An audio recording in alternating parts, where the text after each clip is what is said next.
Hello, everybody. Sorry, I'm a little bit, just got back from walking the dogs out in this lovely weather today. Hi, Kaylee.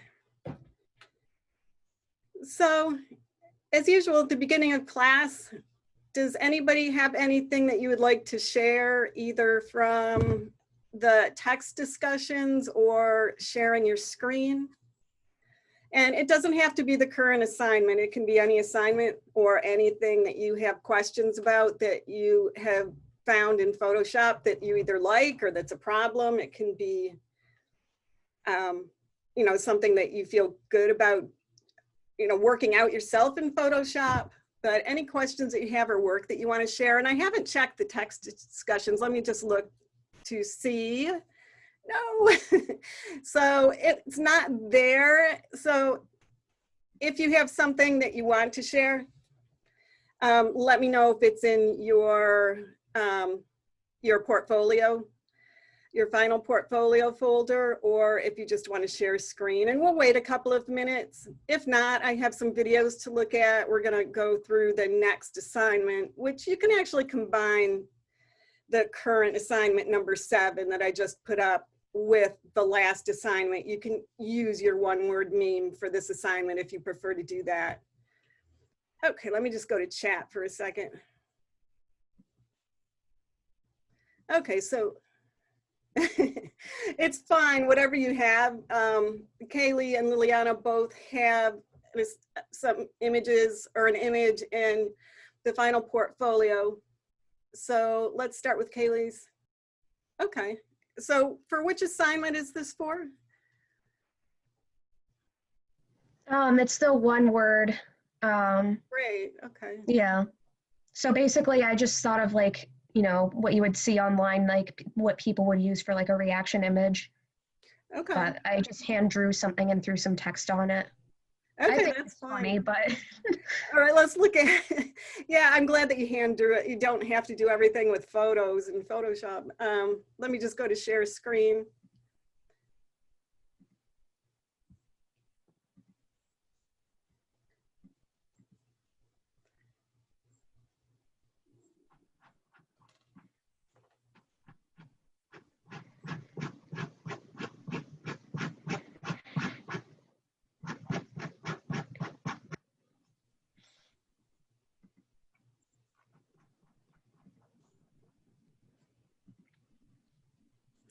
Okay, oh wow. yeah, that's all it is. So it's just like a little rabbit character, and I just wanted to like make it so it was, like when you tell somebody that you're good, but you're having a really bad time and you just don't want to tell somebody. That's all it is. So okay, so which character do you relate to as kind of being the one that's saying, or that is yourself kind of, saying that something's good? Is it the one that's... Yeah, so I have this little rabbit and, they're giving like a thumbs up and they have like a little booger, but like I wanted it to be kind of silly. And then you have this like agonized screaming at the top, and I don't know. I just wanted to make something that looked kind of low effort on purpose. I feel like it kind of fits my current mood. So Yeah, in what way? I know what you mean, but so you're kind of feeling like the character that's saying good, or the one that's just sort of like, I don't want to hear it. yeah, a little bit of everything. Yeah. Yeah, I was just talking to my niece whose daughter is like having a meltdown doing Zoom, and like there's something about not being able to like process the auditory and the visuals. So it's really hard being away from school, I think, for some people more than others, definitely. But everything is kind of overwhelming right now. I can see it in this. I like them because they're humorous, but they have such a sense of pathos. And I think they're really appealing. Do you draw these characters a lot, or is this something new that you came up with? I just kind of came up with this out of nowhere. But yeah, I do like to like doodle on papers at work in my free time. So sometimes I'll draw like little characters like this. Yeah, I mean, I like the characters. They're very appealing. I think that rabbits right now, I don't know, something about that kind of character. They're like, I mean, I like these especially because they're not cutesy. They're cute, but they're not cutesy. And they kind of have a cynical look to them, but they're still very appealing. I mean, they make really nice animated or cartoon characters for other things. But I love the sort of dripping rabbit that's just like barely getting his thumbs up or her thumbs up. So Yeah, that you, was kind of the vibe I was going for. it is, it's so overwhelming right now. I mean, all the changes and yeah. But you could use these for the next assignment if you wanted to, or this one. I think you'd probably have to strengthen the lines up. But see what Yeah. you think after we look at it. I mean, you could even use it, actually you could use this for the under, we're gonna use an under drawing and then draw on top with the pen tools, and you could definitely use this for that foundation drawing. But I like the feeling, I like that your word kind of is contradicted by the characters and vice versa. So it has that, it definitely has the irony there, which to me makes these more interesting always, because you want to read a story into it. So yeah, okay, let's go and look at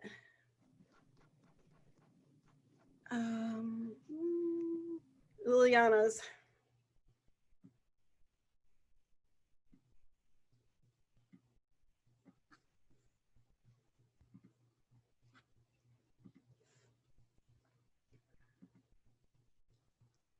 Okay, totally different. So what were you going here for here, Liliana? So basically, I know it's two words, I hope that's okay. But I basically just really like the saying and phrase good vibes. Like, I'll like draw it everywhere, and like if you ask any of my friends, like they'll say that I say it all the time.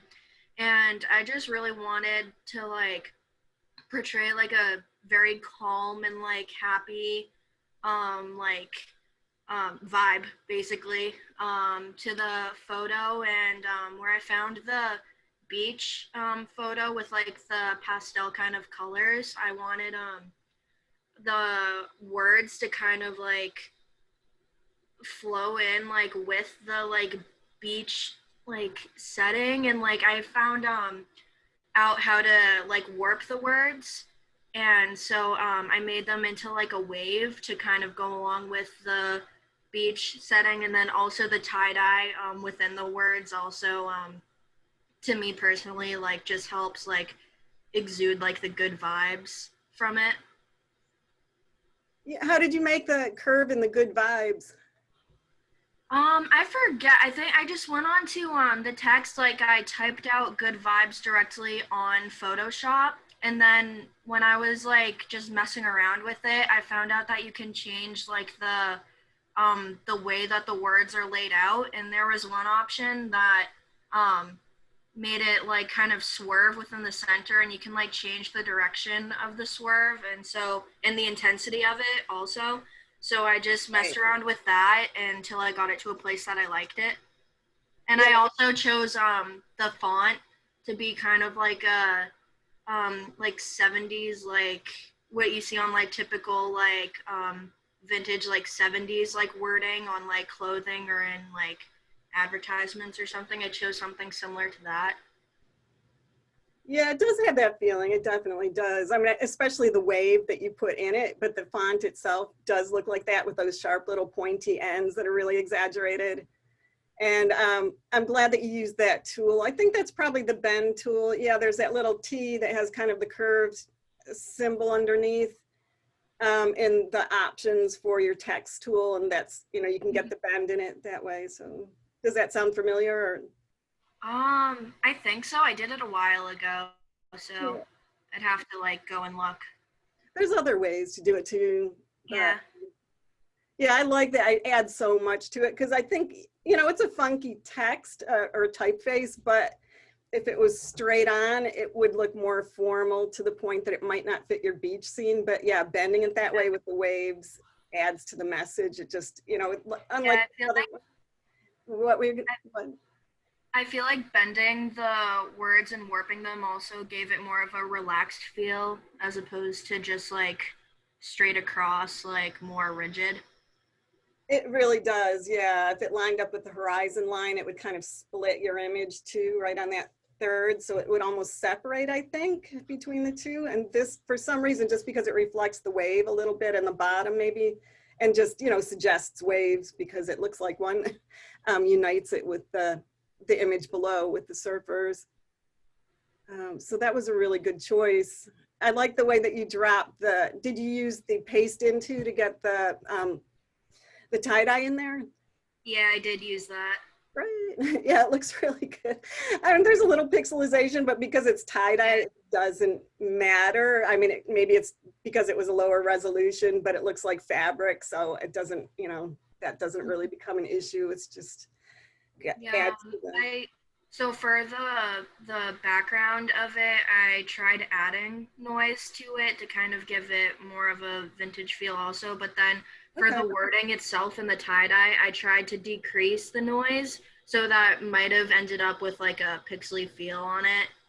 I was just like messing around, seeing what I could do. No, it looks good. I mean, that will sometimes give you a pixely feeling because anytime you decrease noise or add noise, especially, you know, when you decrease the noise, you're losing image data, and add noise is adding image data. So, I mean, it doesn't bother me. I think that the texture in the image looks really good, and it does feel very vintage, you know, both ways that you went with the type, with the filters and the background. In a weird way, they're opposite filters, but it unites the two with that vintagey feeling. So I think it's fine. I'm glad that you were, you know, wanting to play around with the different tools to see what effects that you can get, because you always end up with good surprises. It's really dynamic. And I like that it's like totally different than the rabbit, a different feeling. I mean, the same assignment, two very different feelings. One, you know, playing with irony with the rabbits. This is your reinforced text, where the image is reinforcing the text, and everything about your text is reinforcing the feeling of the image and what it's trying to say. So either way is interesting, and it's nice to see the two together. I do like the choice of your tie-dye with the beach and the surfers, just, you know, because that's sort of a trend in California. You see people with their hula hoops and tie-dye on the beach. I mean, it just it has a really nice feeling to it, you know, now and then, but I do like the vintage look. Any suggestions that you would do to the design itself? I don't know. I'd probably want to try to make the colors in either the background or within the tie-dye more vibrant, because like while they are pastel, like they kind of, I feel like they could just be more vibrant and more like lively. Yeah, you could add more color. Well, you could try the vibrance tool under adjustments or saturation to push up the color. If you use saturation, you might want to focus in on the yellows, because the red is pretty saturated to the point where it's almost a pure red, but you could separate out the green, and we'll look at that, or the yellow, and maybe push those up so they're more pure color. But I kind of, in another way, like the way they look, because it looks like vintage fabric, which has a little faded look to it. So, but try it and save multiple versions whenever you're doing or working on an idea. Save multiple versions of it as JPEGs, so you can go back and look at your different versions and, you know, put them next to one another and decide which one works best for your design idea. This too, you could try maybe using layer style behind the text that's a bright color that would just add a transparent color to the background, and then offset the text a little bit so it looks more vibrant, so it's almost floating on that page a little bit more.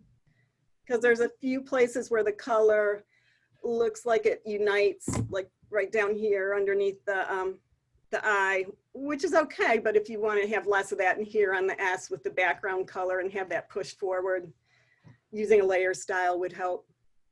But I do think the colors work really well as they are. I mean, between the background and the foreground, it has a sense of unity because of the muted look. So, you know, see what happens when you push up the saturation and try those different things, but you may want to just come back to this one. So I love the figures below the text, the way they're placed right below it. That also creates sort of a third line.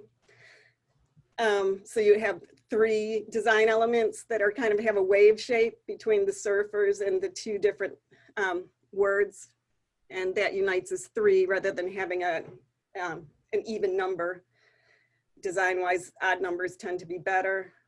So I don't know, any other suggestions? It looks great to me. Yeah, I think so too. I mean, I think you could call it finished, definitely. But if you were going to change it, is there anything that you would change, or what looks great about it? What do you like best about it? The vibrant color of the good vibe, how it just pops up.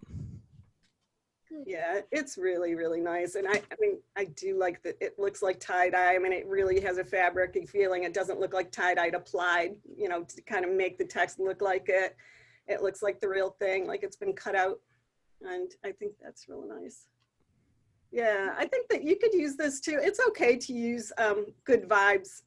That's a good thing to bring up too, is one word, because some phrases like good vibes are so embedded in our consciousness as one idea, one phrase, one word. I mean, that does work.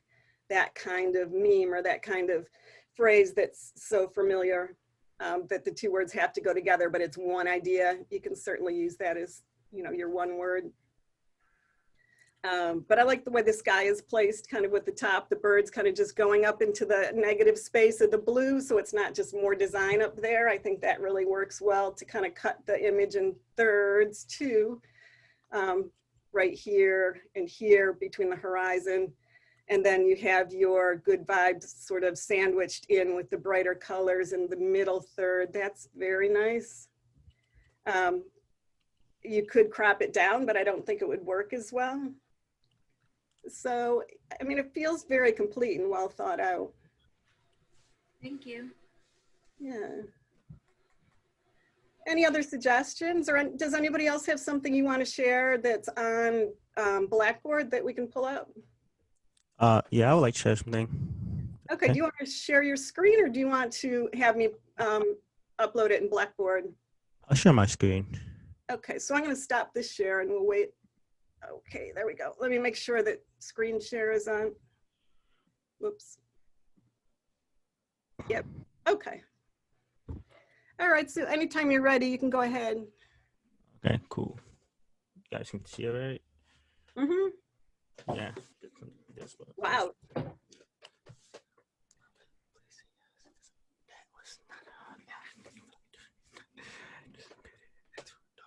Okay, so what are you working on? Or is this one finished, or are you working on an idea for it, or? I'm working on an idea for it, but like I don't know what to do for it. But like this is just like yeah, I just put this one as like, but it's not. I don't know what to do with it. Okay, I mean, you could use this one for the new assignment that we're working on. So what is the word that you have on there? Because it's pretty close to the background, so. Creativity. Okay. I mean, I like the way you're using that word, but I would definitely, you know, figure out a way to, well, you're still working on it, to separate it from the background. Because you always want to have that feeling of unity, but you also want to be able to read it so it's not too merged with the background. And sometimes it's a really fine line, but maybe picking another font choice. But this one might be good for the new project because we're going to, and you can, you know, unite the two, the one we're working on now, the t-shirt project, and the one word project if you want to. And this would work well because you could bring this up as your foundation image. And one thing that you could do with it is use the pen tool to trace over sort of main shape areas in it and add a real nice flat color to it. So it prints kind of like a cartoon look if you want that. What were you thinking about doing with it?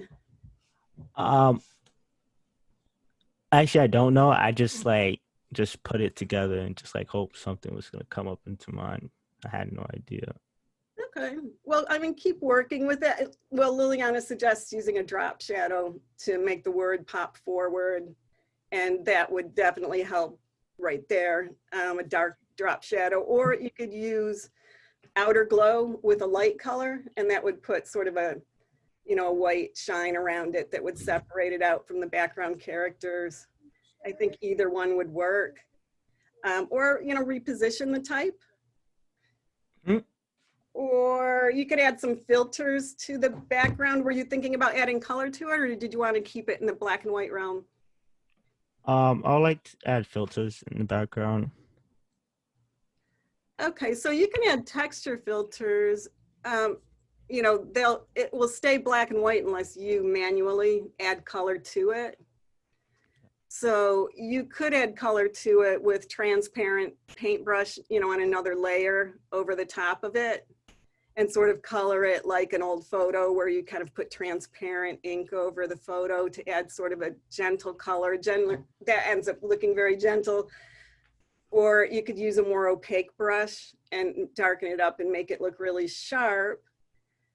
And then you could add some filters to it, but maybe try using it, you know, like we're going to do in the demo today as a foundation layer, and try working with the pen tool on this. I think that that could be really interesting. It's more time consuming than going in by hand, but you'll get a sharper edge to each part of the image that'll look really graphic and bold, kind of like some of the poster images that we looked at. And we'll look at some examples, more of that today. But any suggestions from the class? What do you think? I do agree about the drop shadow. Okay, and something about the edges. Oh, that was for the first one. Okay, let me read a couple more of the chats.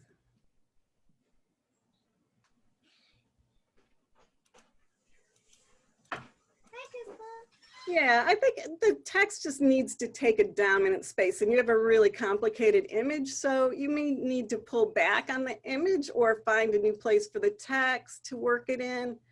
But it's hard to tell until you finally get the text to be in a state where we can kind of see it separate from the image, even though, you know, then you can work to unite it, maybe even using a color for the text and leaving the rest black and white. No.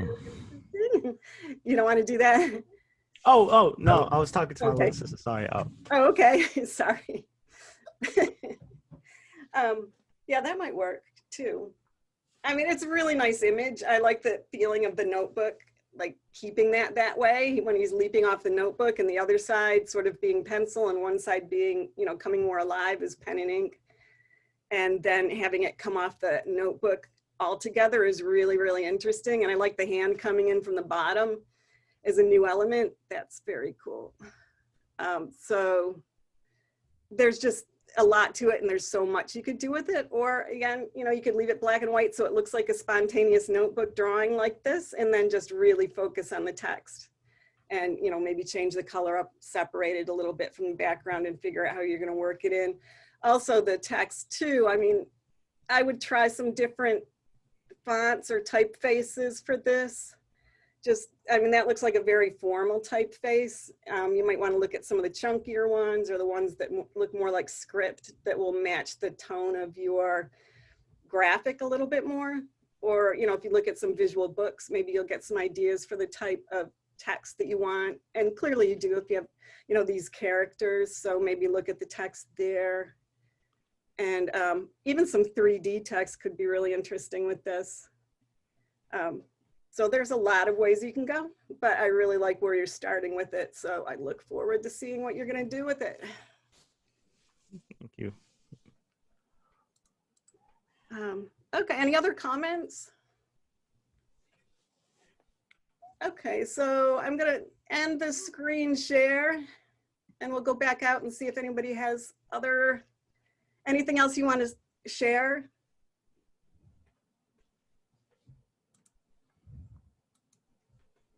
Do you have anything, Marissa or Anthony?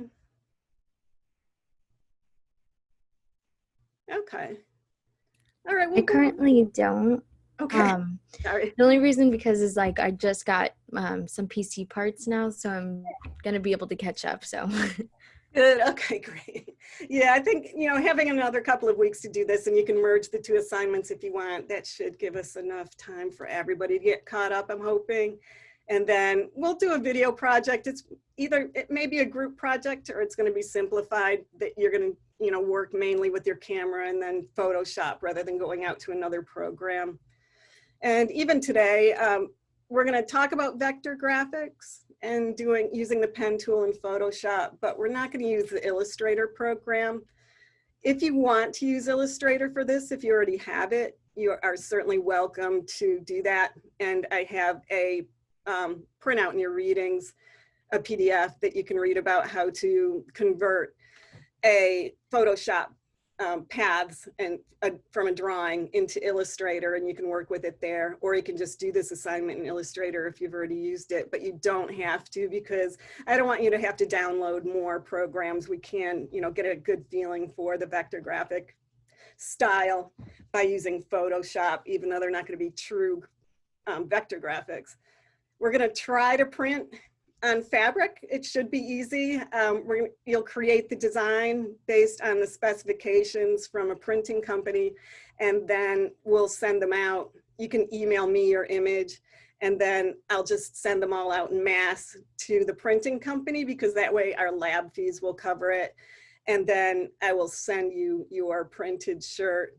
And then you also need to upload the image to the website. So you don't have to print it if you don't want to, but it could be fun to see it realized on a garment, because fabric design is another field where you're going to be using this kind of software, digital imaging, either Photoshop or Illustrator usually. And you don't necessarily need to do vector graphics, but we're going to talk about it in this context, since we're talking about going out to an external company for printing where you may need to use vector graphics. So I don't want to confuse you, but we do need to touch on that in class. So we'll look at some videos about that.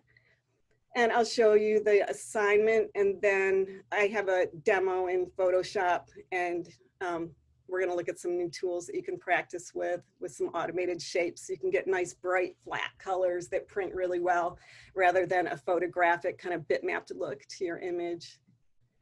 So let me see. I'm going to close this.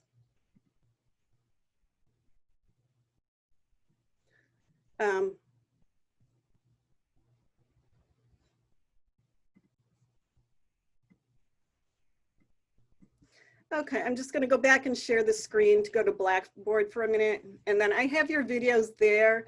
The PDF is in your readings folder, and the video is in your videos folder, and they should be at the top, but we'll just look at them on screen.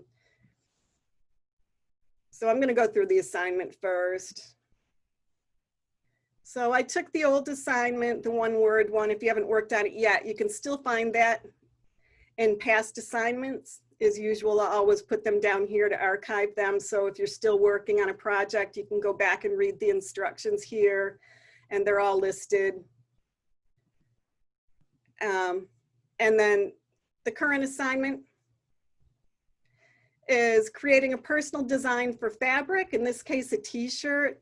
And we'll look at some other companies that print fabric on all sorts of different, print digitally on all sorts of different fabric products. But to keep it simple, we're going to work on a graphic for a t-shirt. And that's why you can use your one-word meme, either one of those. The Good Vibes meme would work great for a t-shirt as it is right now. I think the other one with the bunnies would work too. I think you would need to just probably pump up the lines a little bit to make it stand out so it prints okay. But the objective with this is to learn about the differences today between vector and bitmap digital graphics and design, and why you would want to use one over the other. When you're working in Photoshop, you're using bitmapped images usually, and Illustrator vector graphics. And to create a bold, simplified design that will print well on fabric. If you get something that's got a lot of photographic look to it, where the values are very similar, sometimes it's hard to print those on fabric. They look really washed out, which can be a nice style for certain things. But if you're creating a logo or something where you want to communicate with your garment, you want to have it stand out and be readable over a great distance, and usually using flatter colors, brighter colors, simpler images works well for that.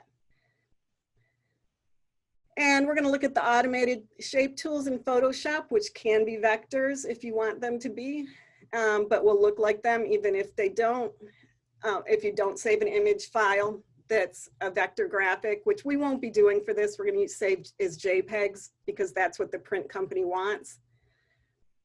The guiding concept is identity, the qualities, beliefs, personality, looks, or expressions that make a person or a group. I thought that is a good concept for this, because if you put anything on a t-shirt, you have to kind of own it as an identity that you want to project out to the world if you have it on there. And it can be ironic or cynical, or it can be genuine and straightforward, however you want to express yourself. And companies now refer to their logos as brand identity. It holds a lot more weight than logos used to in the past, where it was just an identifying symbol. Now companies really want a meaningful phrase, and I mean a meaningful logo to pack everything that they are into this one visual symbol so they can compete with other people that are doing something similar or have a similar product. So they want their graphics to appeal to a particular audience and to say what they want to say in one glimpse, which is really tough to design logos. I think it's a very stressful career for people that go into graphic design, but some people really love it. It's tricky. The language is tricky. It can be tricky because images can be interpreted in different countries in different ways and have totally opposite meanings. But it's also really challenging, and it can make or break a company. And we'll look at some examples probably next class of good and bad logos. But the questions to think about when you're designing a personal logo, and it doesn't have to look like a logo for yourself. You can make it much more pictorial. But what do you want to project about yourself? What's important to you? And what are you really willing to wear on a t-shirt that projects your identity to others? And do you care if people react positively to it? Sometimes people don't. I mean, there's a lot of t-shirts and a lot of graphics for fabric that are designed to initiate much less than positive response, which is fine too. But do you want everybody to like it and immediately understand it? Or do you want to have people come up and ask you questions about it? So think about that when you're creating your design. It doesn't have to be as straightforward a process as it seems. It's really fairly complex to think about what kind of identity you want to project. And okay, we're going to print on a shirt. The image size will be 6x6 at 300 pixels per inch resolution, and that should work well. We're going to use Vistaprint. It's a local company, or it used to be a local company. It was started in Boston, and it's gone worldwide, but their offices are here, and they're pretty easy to deal with. They're not the least expensive company, but they usually have a good turnaround time and are reliable. And they have good templates. They're hard to find. We'll look at how to locate today the specifications for size for anything that you want to print on, because that's important. And you can also download from their website a template that you can use for whatever type of t-shirt you decide to print. So you may want to do that too. A good standard size for doing a t-shirt is 6x6 at 300. So either way is fine. Okay, we're going to look at vector graphics today, talk about that. So you're going to create this t-shirt to look like you created it with vector graphics, but we're going to be using Photoshop. And this is the process. You're going to find a foundation image, and it can be like Wendy's. It could be a collaged image like that already. That's a JPEG or just a scanned image or something that you photographed, and bring that in as a foundation image in Photoshop. And then you're going to build shapes, very graphic shapes on top of it. And that will be our demo today. Okay. So let's get an idea more about I'm going to go into the videos. This idea, we'll look at the different ways of printing. There's really two main ways. We're going to be doing direct printing, so you get your full range of color. You can also create digital designs for silk screen printing, and we'll look at that.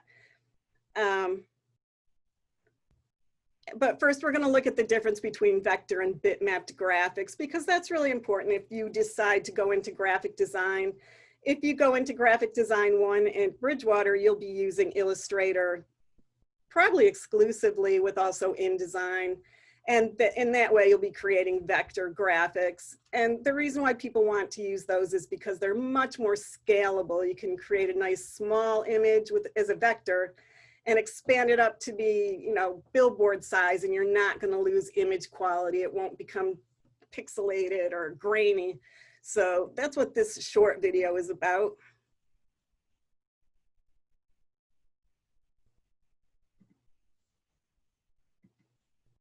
Vector files, such as Adobe Illustrator, EPS, and SVG files, are made up of points, lines and curves, and shapes that are based on mathematical formulas. This means that they can be scaled to any size without loss of image quality. Bitmap or raster files, such as PSD, JPEG, PNG, and GIFs, are made up of pixels. While they can be scaled down without impacting image quality, they do not fare well in scaling larger, as there are only so many pixels in the image. Additionally, each time a bitmap file is manipulated, information is lost. This results in blurry or jagged edges and loss of image detail.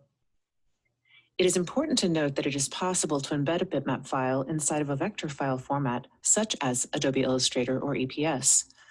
Thus, even if you submit what is typically a vector file, there is no guarantee that the artwork within the file is truly vector art. One way to tell whether the graphic is a vector or a bitmap is to zoom in on the image to 700 or 800%.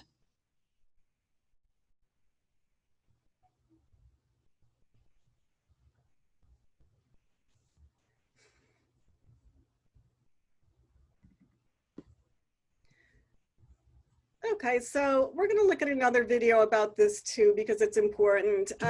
Whoops.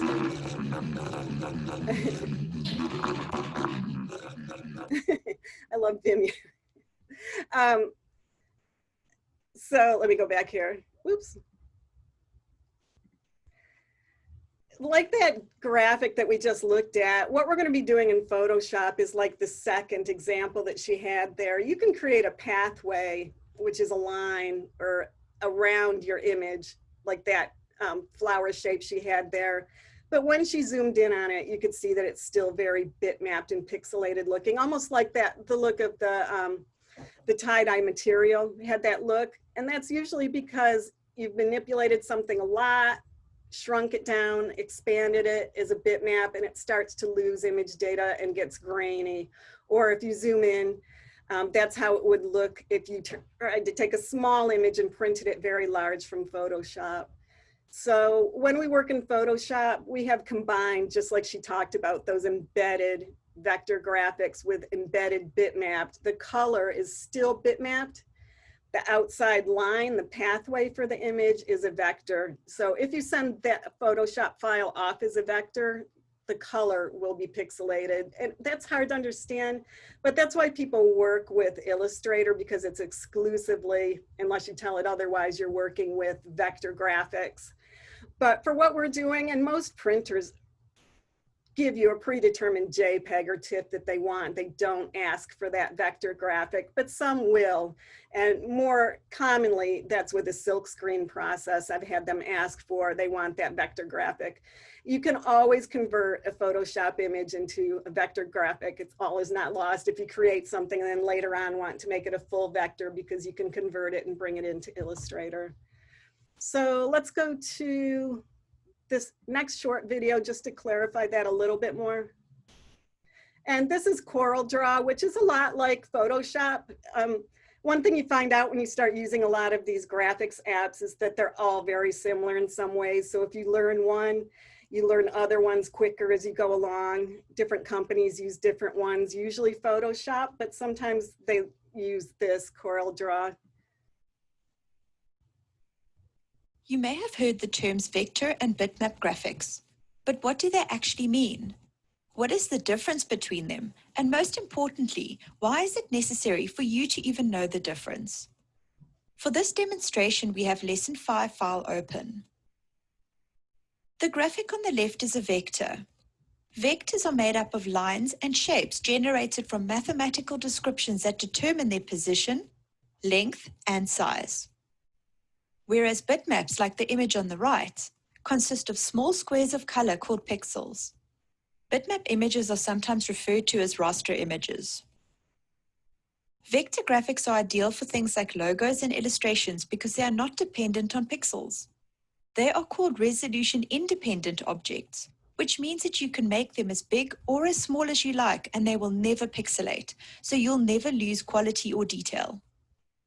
When designing something like a logo, which could be applied to anything from a small business card to a massive billboard, it makes sense to have the design in a format that can be sized to any application. CorelDRAW is a vector-based program, which means that anything you draw or create in CorelDRAW itself will be a vector graphic. However, You can import bitmap graphics to form part of your design. If you are designing something like a brochure which has photos in it, these photos are bitmap graphics. A bitmap comes in many types. Some of the more familiar formats are JPEG and PNG. Bitmap graphics are the only way to go when it comes to photography and also highly detailed designs like digital paintings. The only problem with bitmaps is that they are resolution dependent, meaning that they have a set quality which is based on the amount of pixels that the image is made up of. Let's zoom in to see the difference. The vector on the left was created here in CorelDRAW. The one on the right has been converted to a bitmap. As you zoom in more and more, notice that the vector on the left stays sharp, no matter how close you get, but the bitmap starts to reveal the pixels. So why would you want to convert a vector graphic that is so flexible into something like a bitmap that limits the quality? You'd convert to a bitmap for specific applications. As an example, if you wanted a logo or icon to appear on a website, it would need to be converted. Also, any graphics appearing on social media would need to be in a bitmap format. Use the export command under File to do this, or the quick export button on the toolbar, and you have a variety of formats to choose from. You can also save your designs in vector formats. For instance, saving your CorelDRAW file as a PDF will keep all the objects as vectors. An EPS file format is also a recognized vector format and works well when wanting to work between vector applications, like taking your logo that you've designed in CorelDRAW and keeping it as a vector to use in Adobe Illustrator, or vice versa.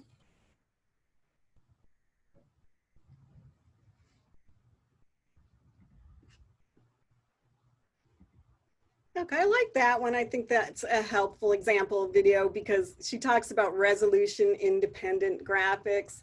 So that is something you might hear if you're working for somebody and they ask you to create resolution independent graphics, they're asking for a vector graphic, which generally you're going to want to use Illustrator or CorelDRAW because it'll be easier to create it than Photoshop, but you can still create that in Photoshop and convert it for Illustrator. But mainly that idea of scalability, that's why people use it, because you have one file that might be 6 by 6 as your foundation image is a vector, and then you can expand it or shrink it down to whatever size that you want. Usually print companies will ask for a JPEG, again, a flat bitmapped image, but if you start with a vector graphic, if they ask you for a 2-foot bitmapped image, you can just export it as a JPEG and it'll be 2 feet and it won't lose image quality. If you try to stretch it up as a JPEG image, a bitmapped image, you will lose image quality. So we'll look more at that in Photoshop. It's confusing, but again, zooming in on something, seeing if you see those jagged edges is a good way to tell if it's truly a vector graphic. You won't see that. So let's see. We're going to look at the 2 different processes for printing on fabric. And one is silkscreen printing, where a lot of times they will ask for a vector graphic if you're doing t-shirts that are silkscreen, because they have simpler color set, very specific colors that you can pick the ink color for in the program when you're creating the image. And then they are just easily taking the shapes as vectors and applying that ink color to the printing process. They know all that data when you send them the file. And you'd be creating digital images for silk screening if you're doing like massive amounts of printing for maybe a team or a school. Then you'd want to be doing silk screen printing because it's much more cost effective and the graphics are bolder and simpler for that type of logo. Then there's digital printing, which is called direct printing, and that's what we'll be doing in Vistaprint. And there's a lot of other companies that do that, where they're using some kind of inkjet process to print on the fabric and then use heat to set it and then press it in so it's as long lasting. It's usually not as long lasting as silkscreen, but almost.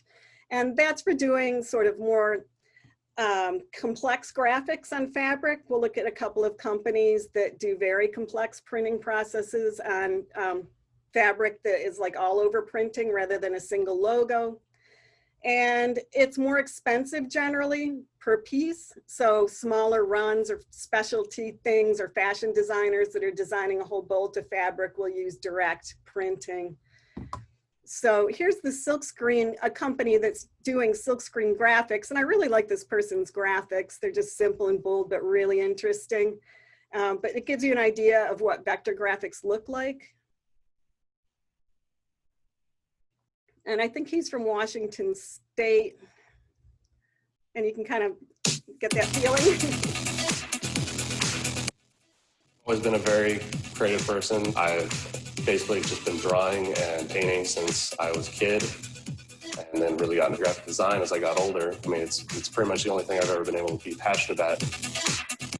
I'm Derek Gress, and I am the owner and founder of Fingers Do. At Fingers Do, we're a full-service graphic design and screen printing company. We specialize in screen printed apparel, posters, and t-shirts in general, as well as logo design and branding for businesses. We also do websites and other promotional products. Me and my buddy Joe started Fingers Do as kind of a freelance collective. We were just working together out of college, and we had the opportunity to start something where we could do screen printing, which is something we were both passionate about, as well as hone our graphic design and illustration skills, and it just kind of was born from there.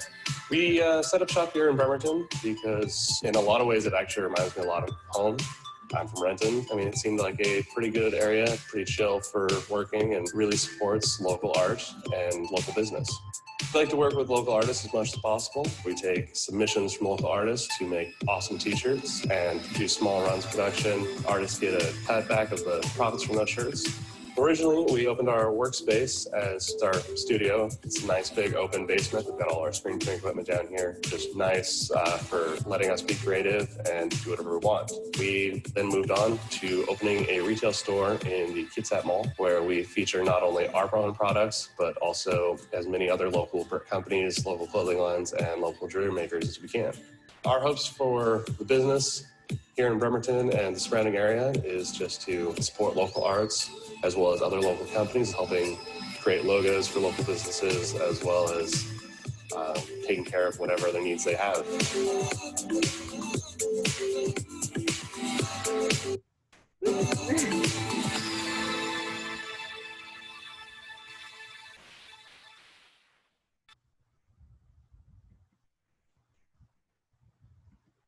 Okay, he's got some really nice sort of intricate graphics, but if you look at them closely in this video, they're all one or two colors, because with silkscreen printing, you have to create a separate film that's placed on the screen. It's really work intensive for each color, and then print those separately. So for that octopus that he's wearing, the white octopus shape would be one screen.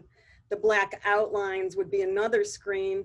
And you can see all the equipment that he had set up in the background to be able to, once they're applied to the screen, you have to ink each one, print it again, you know, with the scraper over the top. And it's a, you know, beautiful process, but that's why generally if you're going to order t-shirts that are silk screen, they require big orders, because it's such a labor intensive process to set up the screens that they want a minimum from you. In the long run, it's more cost effective, but to get started, it can be more expensive. So that's one way. I really like the look of it though. Here's a textile designer that he designs textiles for film, but he's using the direct digital process to create overall patterning. And that's what we're going to be using to do the shirts. Whoops. My role in this business has always been to realize other people's visions and dreams. I work with the designers and I help them convey their image of their dream, their vision of what the show should look like. Hi, my name is Gene Mignola and I'm a textile artisan.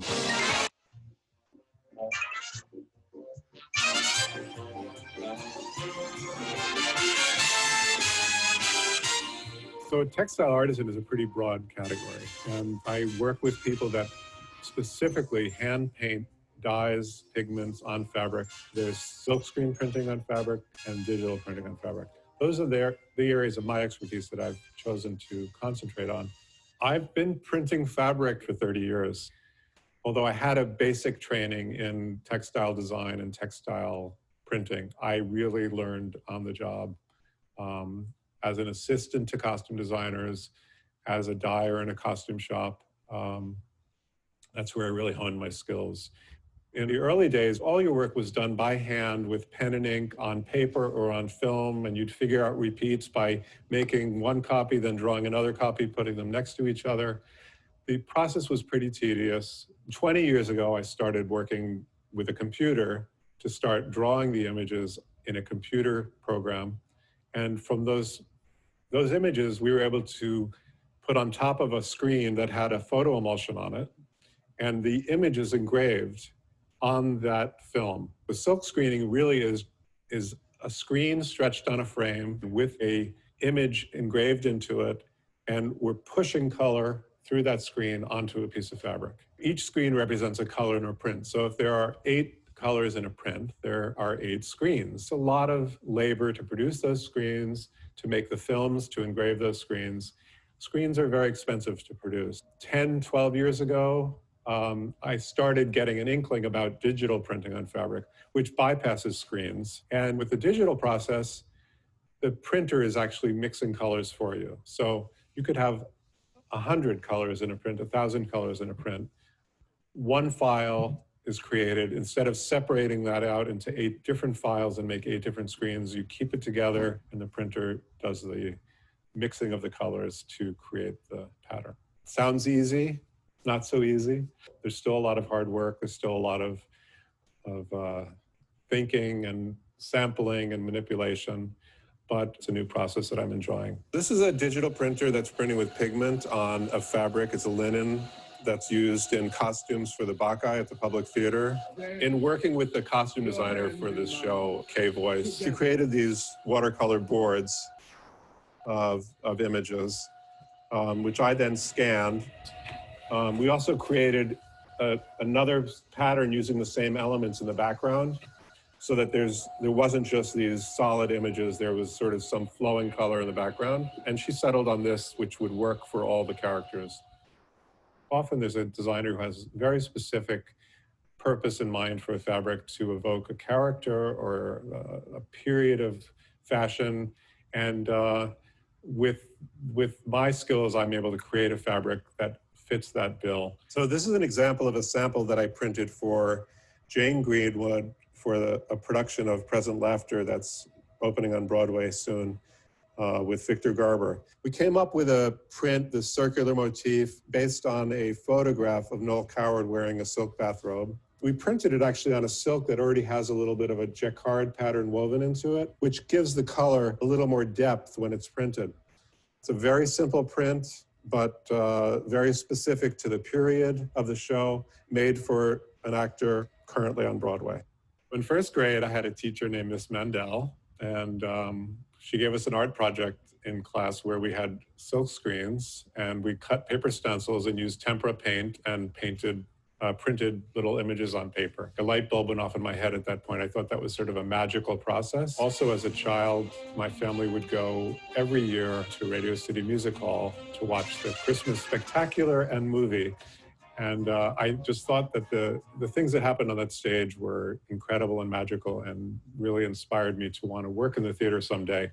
But I didn't know what that meant at the time. I just found it really amazing. From my early years of going to Radio City, I've had a passion for spectacle. And one of the reasons costume designers and costume shops will come to me is to create an effect that creates a spectacle on fabric. This past year, I worked with Frank Krenz, who I had worked with on other shows. He was doing the design for the entire circus for this year. And this is a sketch he did for dancers. There were 11 dancers in this number. Frank did some preliminary paintings of some of the images he wanted on these skirts and bodices.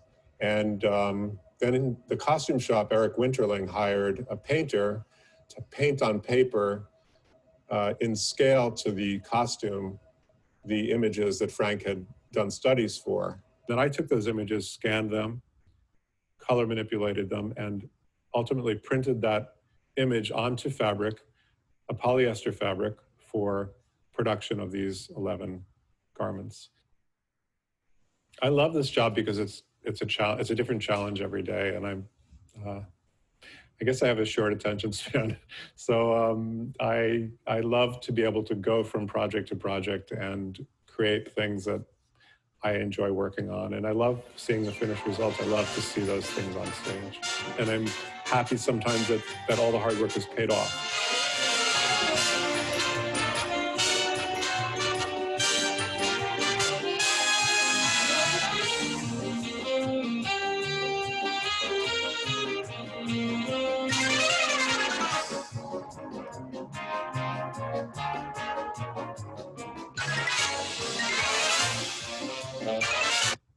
Oops.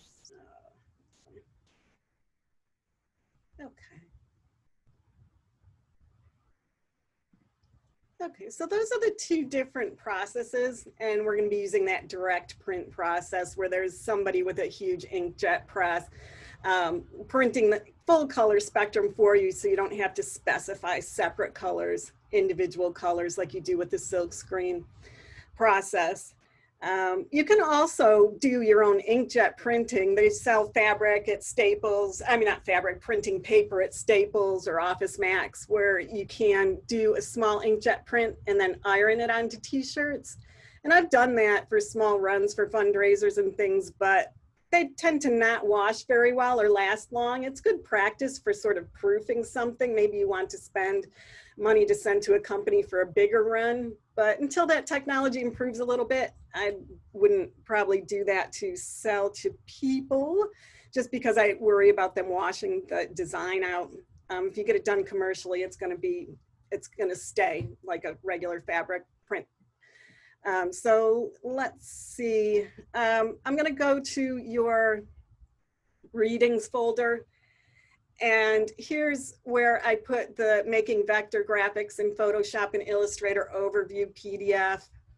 And this just came from Shutterstock. It's just a couple pages, but it's really well written. It gives you step-by-step breakdown about how to take a graphic from Photoshop and make it compatible with Illustrator, turn it into a vector graphic, and how to vectorize an image that you bring in is a bitmapped image in Illustrator if you have Illustrator to work with.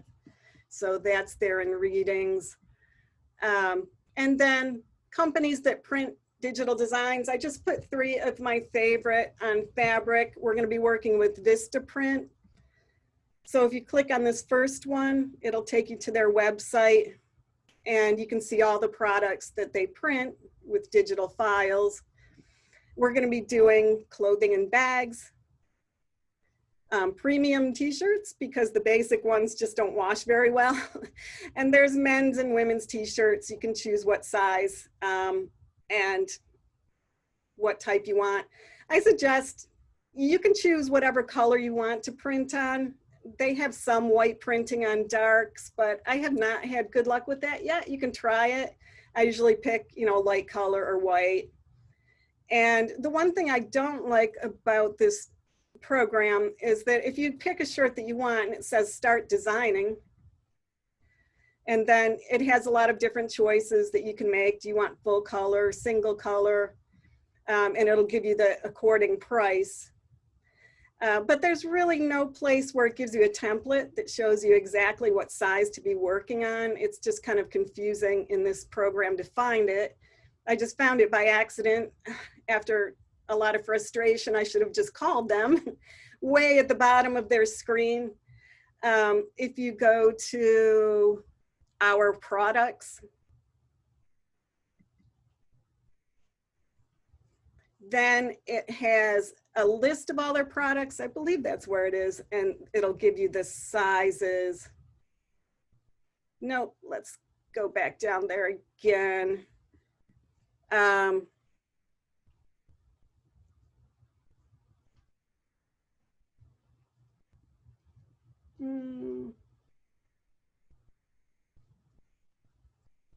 Upload your designs, there it is. And I'll put that on Blackboard. But here it gives a list of everything they offer. And if you locate what you want to print, in our case, t-shirts, and then it'll give you the different kind. So I'll go to women's this time. And then you can tell it whether you want a logo just centered on the small on the left side of your shirt, or if you want a full front or back print. And then it'll give you a template for the program that you're using to place your graphic in with, to design it, and then later on to send it to them. So I'm going to go to Photoshop.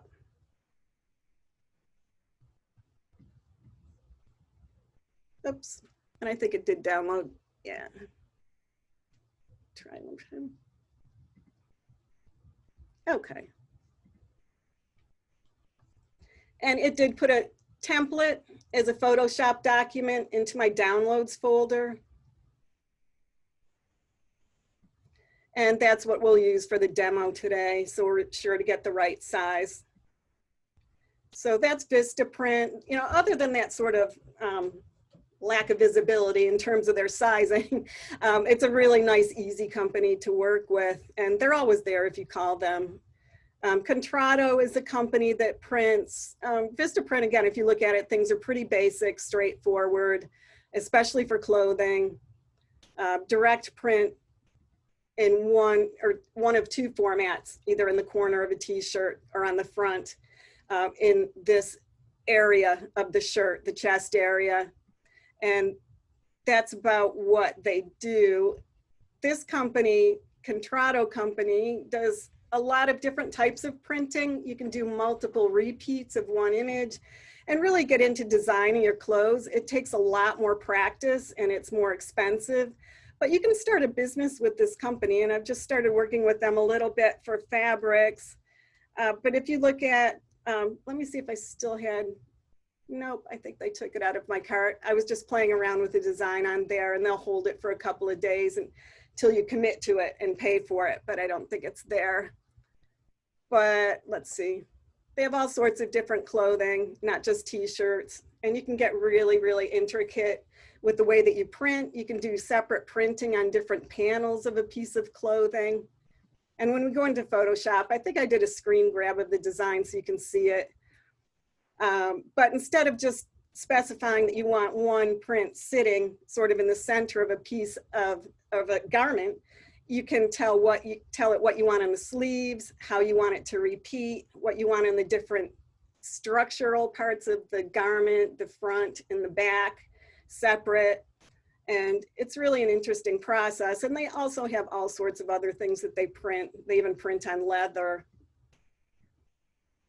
And you can set up a wholesale account with them, if, you know, which is what a lot of designers do. For instance, this blazer here, which is really just sort of a wrapped t-shirt.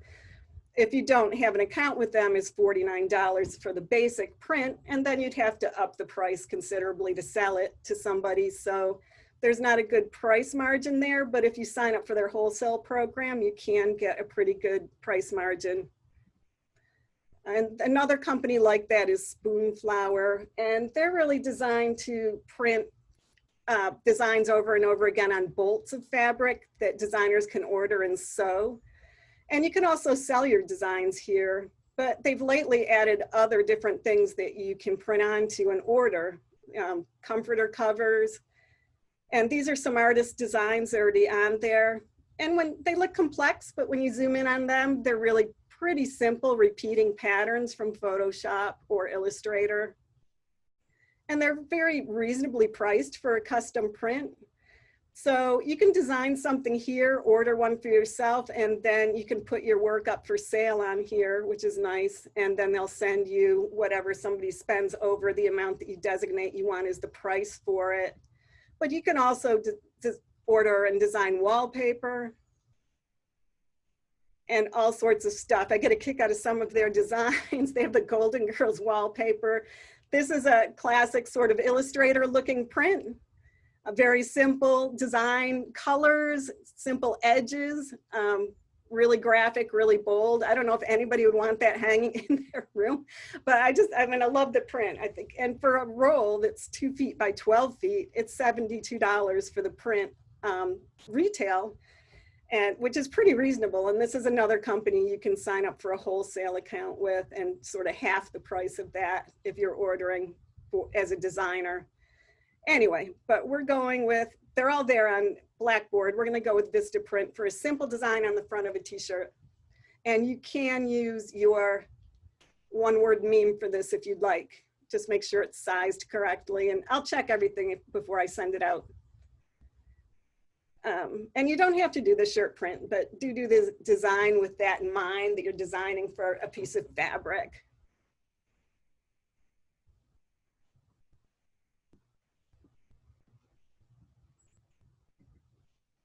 Okay, so is there any questions about that at this point? You're all good with that? Okay, I'm gonna go on and I'll just show you the Photoshop shapes that you can work with, and I have a demo in Photoshop. Let me close up the Blackboard, Photoshop. I'll share that screen. And we'll look at Illustrator and just look at the interface so you can see it.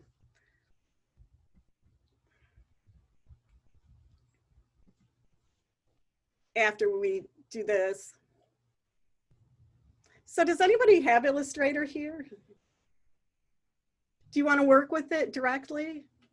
Kaylee? Okay, yeah, you're perfectly, fine. You could even take that image and upload it into Illustrator as a JPEG and use Live Trace to trace your characters.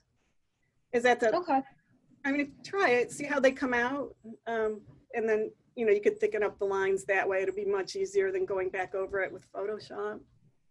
Has anybody done silkscreen printing here, just out of curiosity? No, it's not as common. I mean, Bridgewater does offer it if you get really interested in that look. If you take the printmaking silkscreen class, you'll do the color separations with Photoshop sometimes, and do those separate screen panels and print directly on whatever material you want to, that way to build up the color. But anyway, so here's just an example.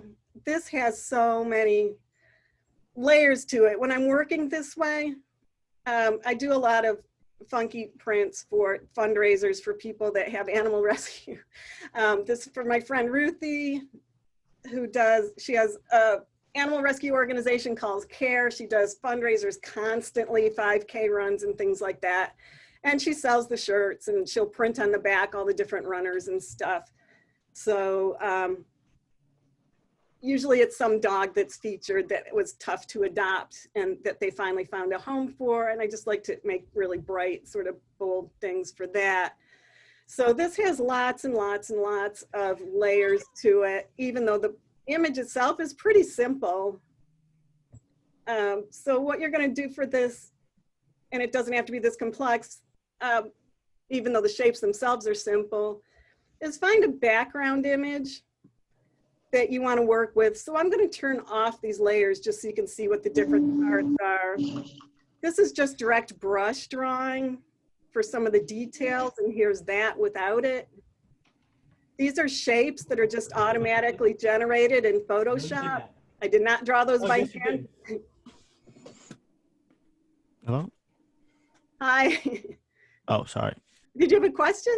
Oh, no, I've got to keep my eye on. Okay. I'm looking for the foundation image so you can see. This is the pen tool that I use to create the different sort of segmented sections. So it looks very different than the photographic original. Here goes more of those. I'll try to separate them. This is just me. I like them on separate layers in case I have to go in and manipulate them more. I don't want to mess with the ones that are below it.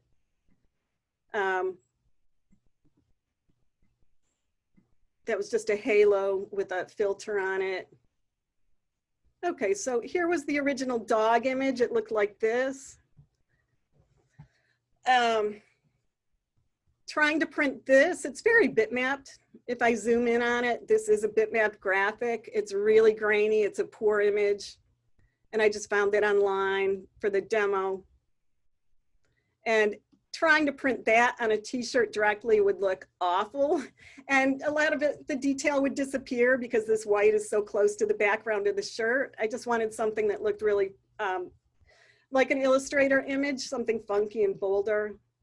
And then for the flower background, I found a wreath that was just a guide to help me place the flowers in a circle. These were all done separately.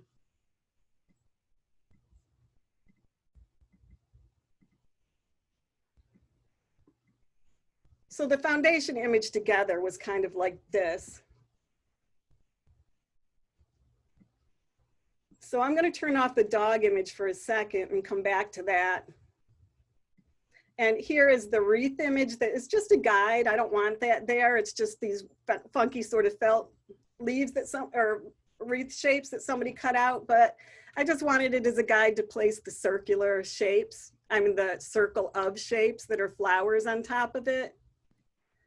And the way that I made these was with the automated Photoshop shape tool, which you can use for this project because they have a lot of stored library of shapes. I'm going to go add a new layer.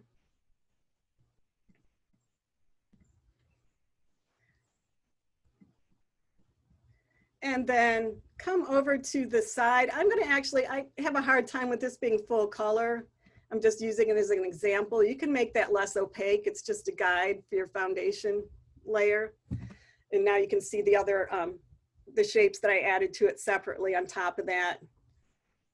So underneath this tool, in your toolbar, when you are in the Essentials workspace, which you should be in, make sure you click on that little square within a square thing in the upper right-hand corner of the whole Photoshop screen to check to make sure you're in Essentials workspace. And then when I come over to the toolbar,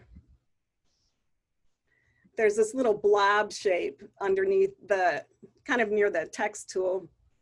And I'm going to custom shape tool. You can also use any of these that you want, rectangles. You can build up a image from simple shapes if you choose to, or use any of these for backgrounds. They're all just simple rectangle, square, rounded corners, ellipse, circle, polygonal, or lines.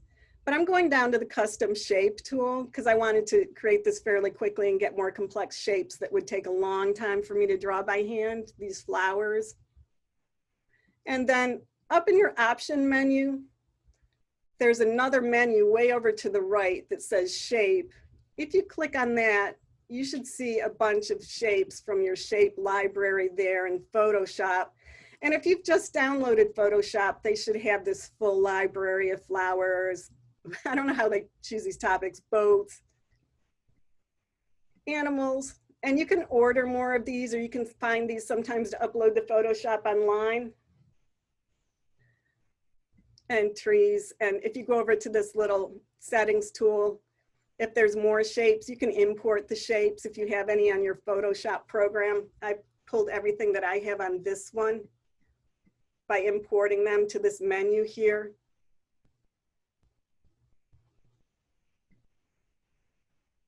And I'm going to just grab a different one that I haven't used yet. This rose shape. And now I can come back over to the window. Again, I'm on a separate floating layer than everything else. This is in the background, way below it, that foundation guide layer. And I'm just pulling out a shape. And right now, this is considered a shape. I could easily convert this. If I look in my paths menu, that usually comes up with layers. If you don't see it there, you can go up to window and open up paths.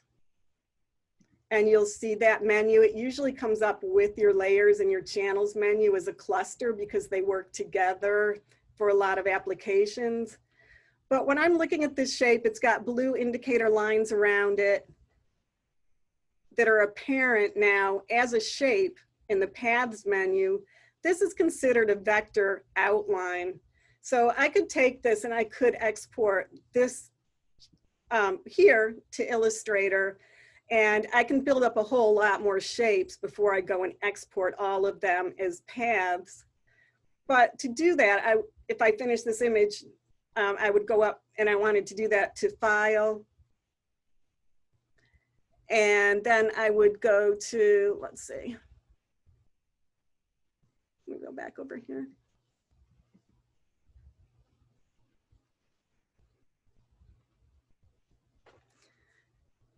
And you should be able to just export it directly to Illustrator. If you don't see that here, I saw that, I was in the other, here I am in import, export, let's see. There we are, export, yeah, paths to Illustrator.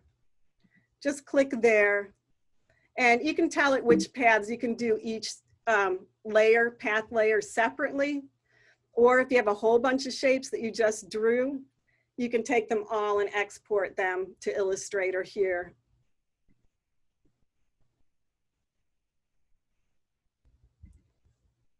So I'm going up again, sorry about that. I file, they're always in different places on the different versions of Photoshop. Export, paths to Illustrator.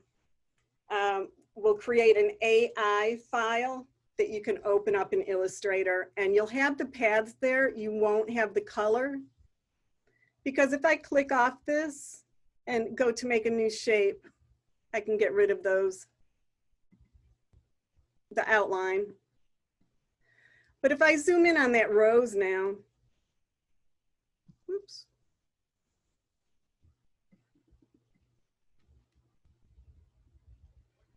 You can see as I get in there, you can see the grid. It's still, the color is still a bitmapped graphic. It's composed of these separate squares, pixels, picture elements that are created on the basis of a grid. It's really not a vector. But I have the vector there in the paths menu. And if I want to get the vector out to Illustrator so I can really make it a true vector, I export paths to Illustrator to do that. Using the shape tool, if you're working with it as a shape, or you can do a direct path, that's your two choices up in your options menu. And I usually leave it on shape and export the paths to Illustrator because I like to see the color here. Either way is fine. If you just use paths, you'll have to add color to it separate after the fact as a selection, which is fine. But now I'm going back to layers. So that's how you create your vector graphics from Photoshop, is to export the paths to Illustrator, or you can send somebody directly your path file and they can add color to it, and printers will do that, especially with a simple color. Like that first printer we looked at doing silk screen, somebody could send him that octopus as two separate paths, one for the white octopus path, one for the outline path, and the printer could choose and apply the color from that path information, those AI files. And sometimes they'll ask for that. But for Vistaprint, you don't have to do that. We're just going to create the look of the vector graphic, but knowing the vector graphic is there as a path, as long as this is saved as a Photoshop document if you ever want to use it again. And with these shapes, you can rotate them and do anything you want with them, just like you do a segment. I mean, anything that's in a floating layer. So which one am I in right now? This guy. I'm going to turn on auto select because I have so many layers there, I start to forget what's what. Before we do that, let me just go back to the shape. So I selected it. It remembers what the last shape you did was. And you can go change the colors, create a fill and a stroke, which is how you add color in Illustrator, so you get a feeling for it. And you can choose different color swatches from the menu they have here, or you can click a swatch down here from your color picker on your toolbar. So I'll keep that bright yellow and then change the stroke color. There's different color sets, maybe this orange, and then you can make it thicker or thinner. So this is 8 pixels. It's not a real thick outline, but it's an outline that you can see. I kind of like that look. So I'll just change it to 20 pixels so you can see it as a fatter outline and hit return to confirm that. And then my computer, whenever I hit the keyboard with the palm of my hand, I always do that, I'll make a duplicate. But I'll just move that up here. If I select it and go back to the shape, I can go back and modify that because it's still remembering the path. It's still kind of right now sort of The color is a bitmap, the outline is a vector, so it remembers it and you can make changes to it, which is nice. I'm gonna turn that one back to 8 pixels for the outline because I thought the other one was kind of garish looking. And I can still, yeah, delete. I can still change the fill.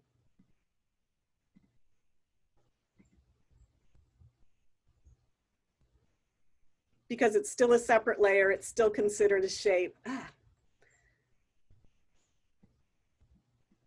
So I just went around sort of tweaking these, arranging them. I've got lots and lots of layers for the finished one that are these floral shapes to create the wreath. And then you can change the order in which they sit on top of one another by changing the images in the layer stacking order. But I like to have them on separate layers so I don't kind of grab the edge of one when I'm trying to pull another shape around. But if I have auto select on, it allows me to pick the object, and that's up here in the corner for your move tool, auto select. I can click on one and it's automatically going to activate that layer and let me move it without me having to search for where that layer is located.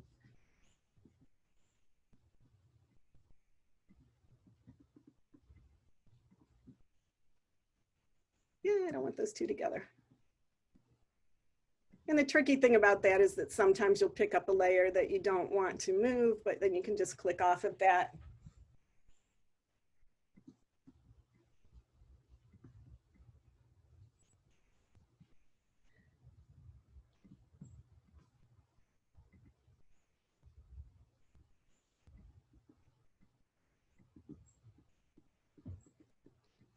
Okay, so that's your one. You can use any of those shapes, simple shapes, complex shapes, build your own simple shapes with the more, rather than the pre-programmed shapes, you know, using rectangles and circles and lines. And now I'm going to turn the dog back on. And sort of, I've already traced him, but I'll just do a few pieces of it here so you can kind of see how that was lined up. Okay.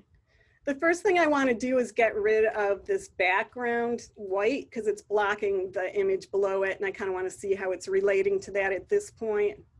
So I'm just going up to the magic wand tool, and I don't know if that's going to work here just because the white here is so close to the background white that it's kind of cropping right into it.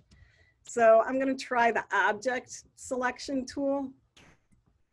And if, whoops, if that doesn't work, I'm going to put that back on square.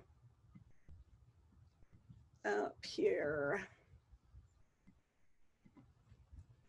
If that doesn't work, I'll just leave it there and get rid of it when I turn off the image. And that's not too bad, but I'm losing a little bit. Yeah, I don't think that's too bad. I'm going to get rid of that. So I'm going to go up now to select inverse to select off of the object to the background and then hit delete. Okay, that helps.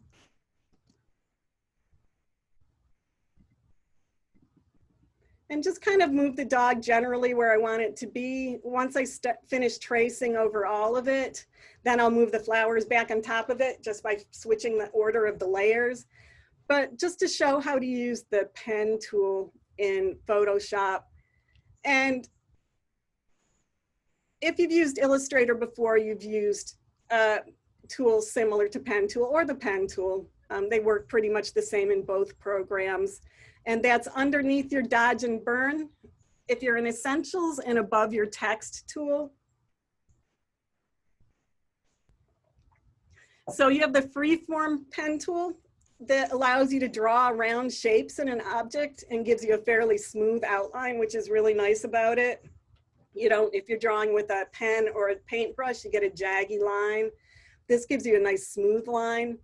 And then there's also the curvature pen tool that allows you to, or the standard pen tool and the curved pen tool that allows you to pull lines around curves. the regular pen tool, which allows you to pull out a curve. I'm clicking and pulling on each point that I make. These are called Bezier curves. They're time consuming, not my favorite, but you can get a real accurate curve around something. The more you click and pull, the more curvy and organic your shape will become. And all the time I'm doing that with the pen tool, it's creating a new path that is a vector graphic over in my paths menu that I can export later to Illustrator. So there's that shape below traced with that tool. But I'm gonna come over here to the dog, and some people like using the straight pen tool where using the Bezier curves. And then some people like using the freeform pen tool because it's just a more flowing line, but you don't have as much control over it. So it's just a matter of choice. I'm just making one shape here over the dog's eyebrow. And then to put the color in it, I can pick, that's now a shape just like these shapes are back here from my current color menu, or I could use the the eyedropper tool to pick a color from the dog itself, from the background, which I'm gonna do here.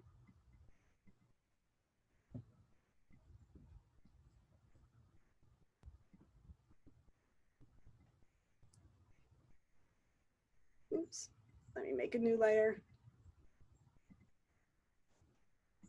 And I'm making a new layer on top of the dog image layer.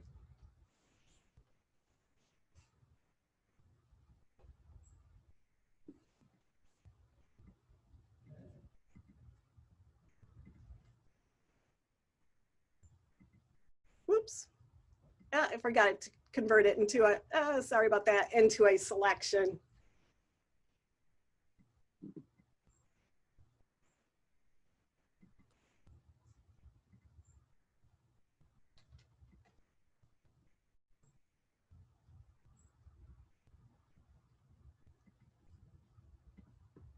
Actually, let me just click off that. Oops.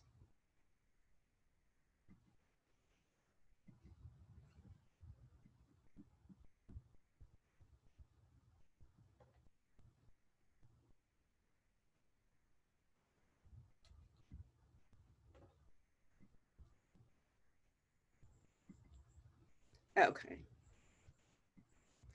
All right, so to convert that back to a selection, I had to go back. And this seems like an extra step. You would not have to do this if you're exporting your paths to Illustrator, but it's fine. You have to get used to coming back up here and choosing Make Selection, which used to be over in the Layers menu. Once I click and make this a selection, now I can go up to Fill and fill with my foreground color. And it gives me that very graphic look, and it's picking up the value and the color from the background. So I can build this color, I can build up the shape in separate pieces, this entire dog, by doing that. And it's time consuming. It's much more time consuming than just using the paintbrush, but I'm really looking for that graphic vector look. So I'm gonna go ahead and do it, sort of isolating. I'm not gonna do the whole thing in this demonstration. We'll just go back to the other one that's finished, but just to give you an example. I kind of wanna cluster colors together so it will go faster. So I'm gonna go back up to that layer and now pick up another shape that's sort of close to that.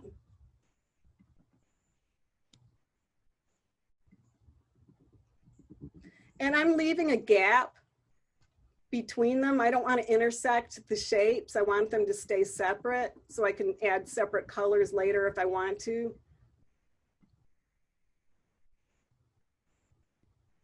And I also kind of like that chunky separated look.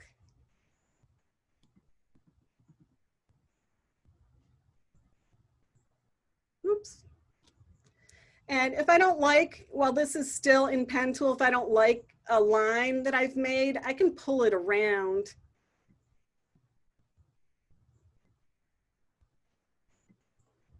So I just want to convert point. I can change that back to a convertible line and try to pull it around with the Bezier curves, or to move it, to reshape it until I get it the way that I want.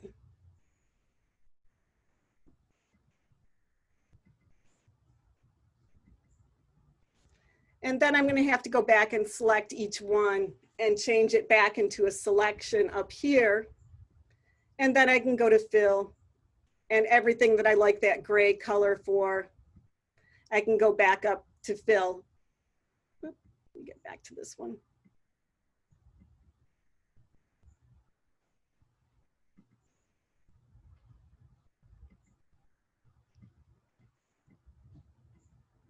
It's not going to let me go back.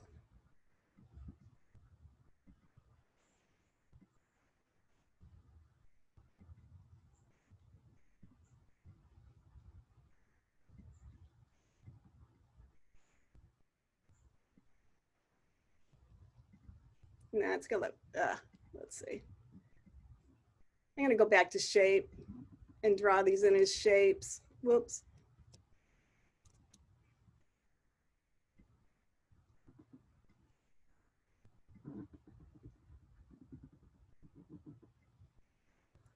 Okay, if I make these shapes, they're still being remembered as a path, but that way I can just get a direct fill because it's taking so long to just convert each one back to a selection and then have it fill as a shape. So up here in options, I think it works better just to click on that first, change that off a path. It's still going to remember it as a path. Go to shape and then leave the fill on. You can take off the outline if that's bothering you. I don't really want that for the dog here. But now I'm going to go back and do all the parts that are a similar color and just have them, yeah, much better, autofill. And that's how I was doing that last night and I couldn't remember how to get back to it. Again, leaving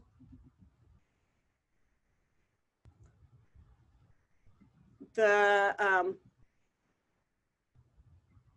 spaces in between. I'm going to put a solid shape behind this to fill those in. And then for some of these, I'm going to go back and now choose a lighter gray. And then go to a new layer for this light gray.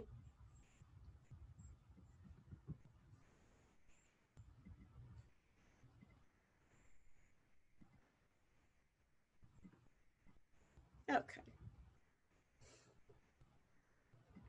And back to the pen freeform tool, or I could be using the curve tool or the Bezier curves, but I like the freeform tool just because it's faster. And this is defaulted back to the stroke. I just have to go and get rid of it. I'm just clicking over the X in the upper corner of the palette menu, and that takes away the stroke, just leaves me with the fill. And I'm going to deselect that other one. Whoops. So it's not flashing. There we go. Ugh. And then maybe go get the pink for the collar. And I would do the eyes last in these kind of detail areas. And I usually just put in a flat color that I want for that, and then go back in and do the detail with the paintbrush.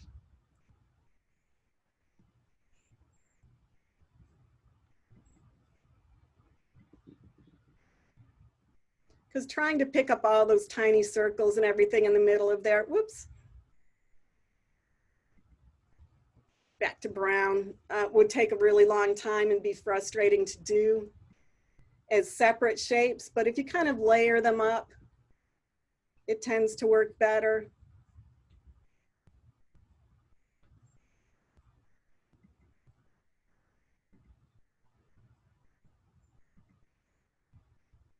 Whoops. And I have to go up to my move tool, deselect, click someplace else. And that's the same in Illustrator to sort of deactivate that shape before I can go on and do something else. All right, I'm just going to grab this white color and then we'll move on to the other dog that's more finished, because this is going to take a long time and I don't want to have you sit there and watch it. But just remember that your freeform pen tool, your pen tool, will probably be your best drawing bets for this kind of situation where you're going around something and picking out colors on the basis of shadow, highlight or color shape to build up the image as almost like a painting, just a simplified image rather than a photographic image.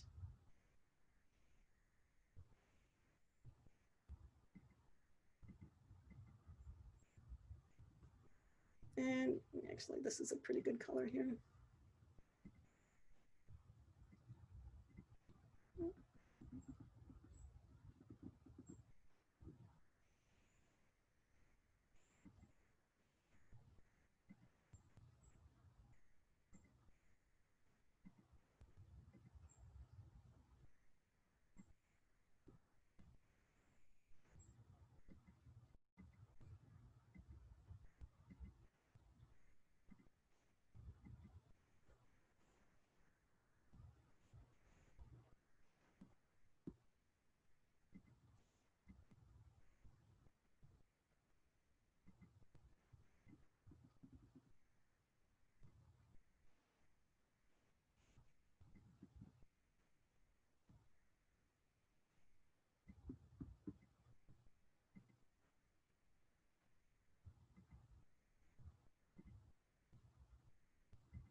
Okay, I'm gonna show this layer. I had a whole bunch of, when I got this dog built up,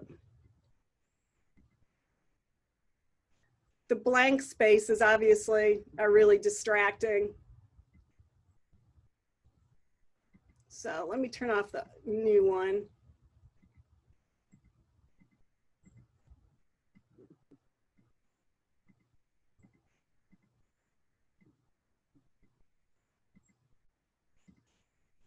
Okay.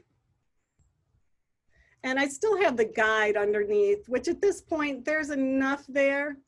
I will probably just deactivate it and then go back to it for reference when it comes time to draw in the eyeballs and everything, and just use it as a reference picture. But now's the point I can get rid of it and see how it looks with the flowers there.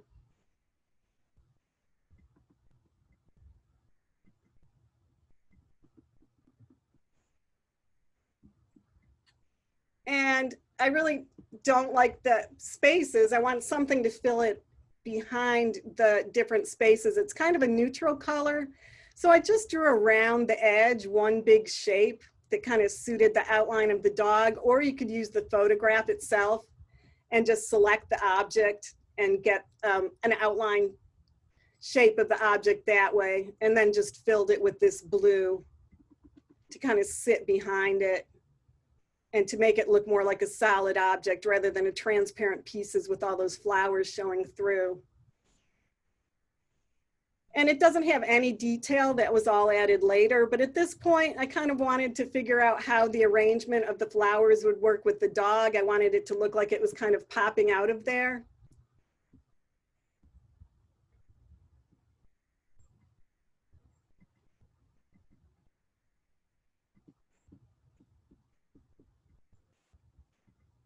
So I'll turn some of those back on. After the dog was placed, I just shifted the shape layers with the flowers up on top of the shape layer that contained all the pieces of the dog.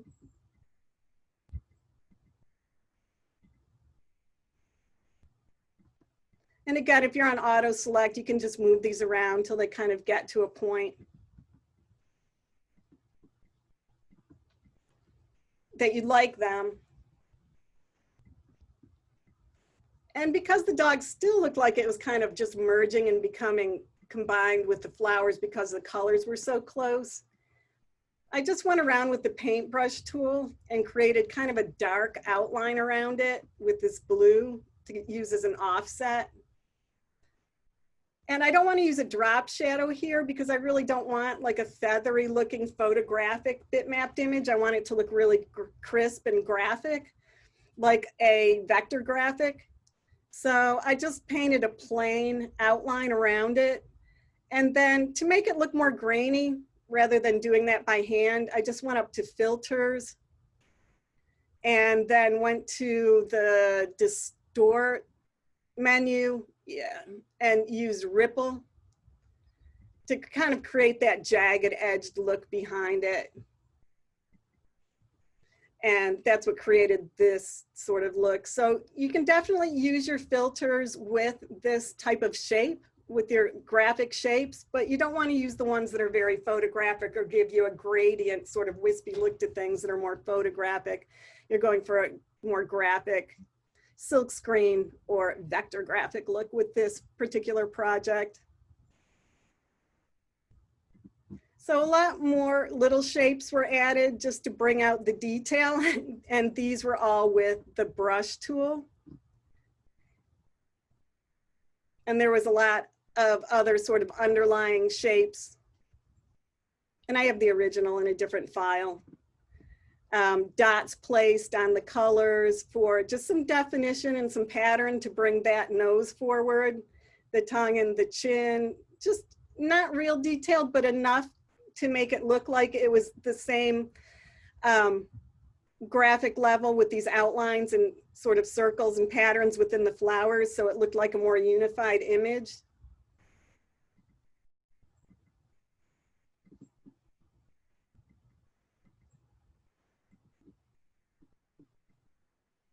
And when you're creating the brush images, obviously they're not going to be vector graphics.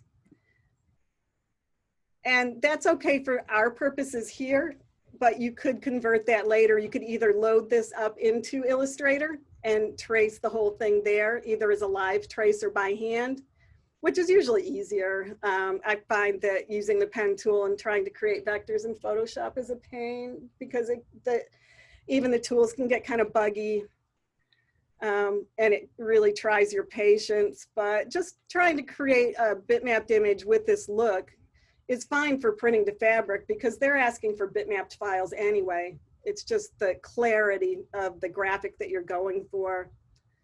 So let me go back to an older version.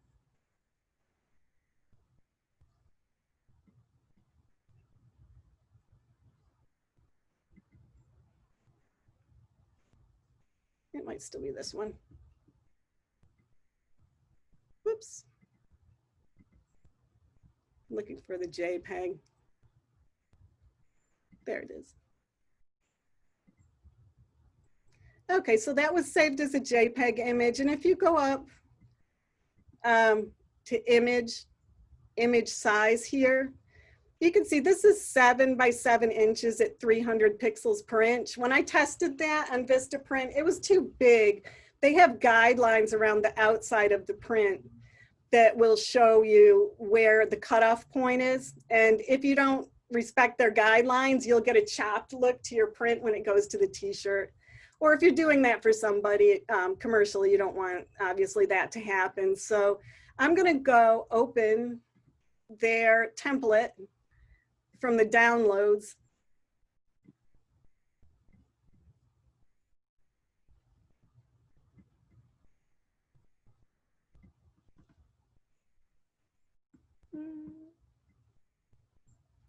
Let me go back and do a search.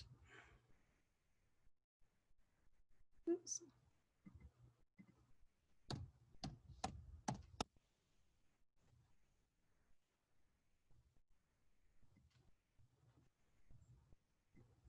There it is. And if I have to open it as a zip, I think I have one saved already.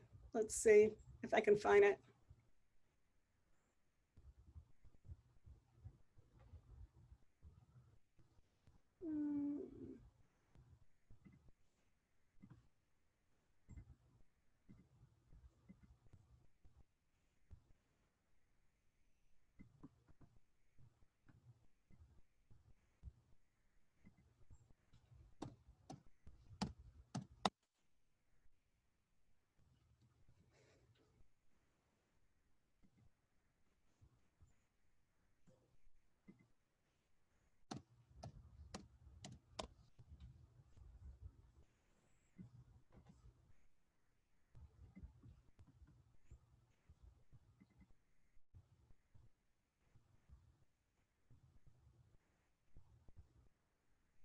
Okay.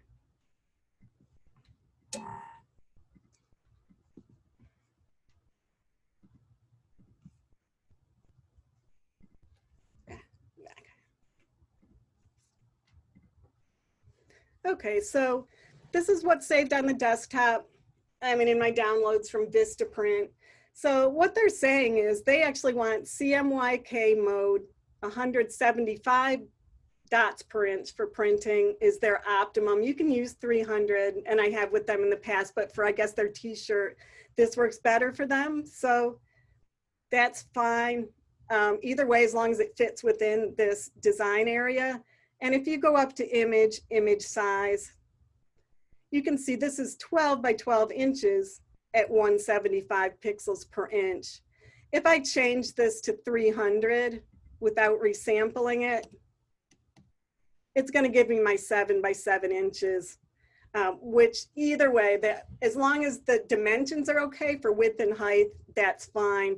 You can change the resolution because maybe it prints better at a lower resolution on their particular printer. It's always good to go with their specifications. So I can change that back to 175, but I'm just going to use their template. I'm not going to even change the size of it. And then if I go up to image mode, this is automatically, because I opened their file, set me up the right way. They want cyan, magenta, yellow, and K is kind of that gray black color that prints well, that most inkjet printers have. So this is now set up in the right format, and it's going to convert anything that I place in here.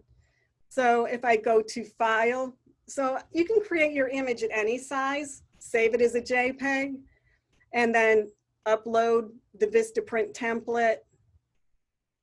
And now I'm going to go place embedded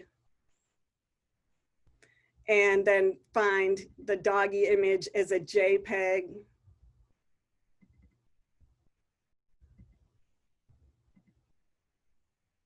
And it's smaller. Don't know why. But I would just conform it so you have a little bit of border around it. I don't want to go even right up to the edge, even though that's the cut line for them. And that looks good. So now I would just save this as my print document, always keeping that Photoshop document there is the original. And then I can save this out to send to Vistaprint as a JPEG file is what they ask for. So I'm just going to save as. And then I would always make a note on it. This already has the t-shirt designation, so I know what it is. But I'll just save a 1, so it's version 1, and then change this to JPEG. And I'll know from the t-shirt being there that this is the print version. The other ones I can use for other things, but this one is dedicated to being print. And I'm leaving this at maximum quality. Always when you're going out to a commercial printer, baseline standard, so it's not optimizing for the web. Okay. So that seems really overwhelming. I'm going to set up, I'll check everything. I'll check the sizes when you email me the file size for this assignment to make sure it's going to work on the shirt and send it out in the right size. But definitely download that template just so you get the feeling for it if you're working with a commercial design website, because they all have templates somewhere on their website that they will allow you to download for particular projects. And I'm going to see if I can find the screenshot from Contrato so you can see how that works with a more complex product. If I can find it.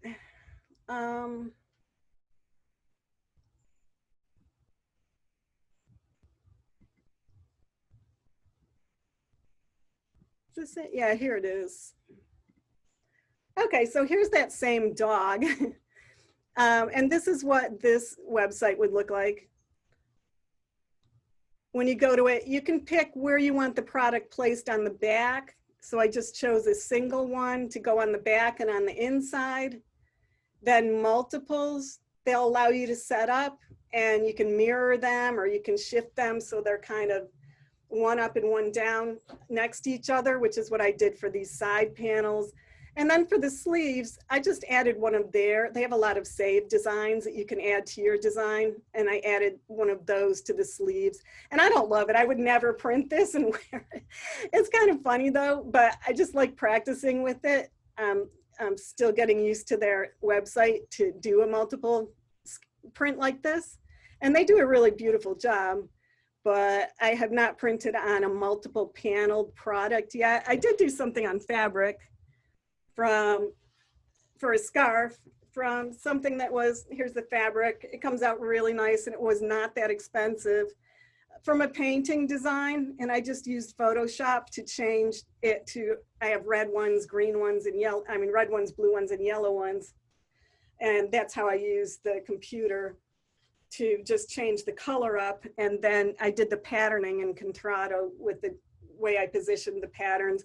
But it's a much more complex site, but you can get some really interesting fabric designs. So for the t-shirt, for this project, kind of, you know, use again the shape tools or the pen tool or a combination of both. You can even add text to it, but you want to keep the colors very simple and flat or gradient like this. And you can use outlines or not. Try tracing around a photo to see how that works. Again, you can see from just, you know, this simple one, it can be really tricky and problematic, sort of converting things back to shapes so you can fill them. You're best off using the pen tool, again, as a shape, so it auto-fills. And then you can leave the stroke on or off if you want an outline around each shape or not. Leave it off. It's this little red X if you don't want that. So try just drawing on top of a photo till you kind of get a very simplified painterly, it's almost like a modern painting on top of your photograph instead of the photographic look, because that will print much like a vector in a much more interesting way. It'll show better on your t-shirt rather than blending in with the fabric. So any questions about that? Again, you can develop your one-word meme for this project. I think that could be really interesting from the ones that we've seen so far. Any of those would work. Just try to, you can see from this that you'll probably, you know, for the one with the rabbits, need to beef up the lines a little bit, but that's all I would suggest for that. I think it would print great. And the same with Wendy's notebook or sketchbook looking image. Again, tracing over parts of the image like this. You don't have to do all of it. Some could remain a drawing, which could be really interesting. But getting some bold colors in there or some gradients with the shape tool or tracing over it, I think could be really interesting.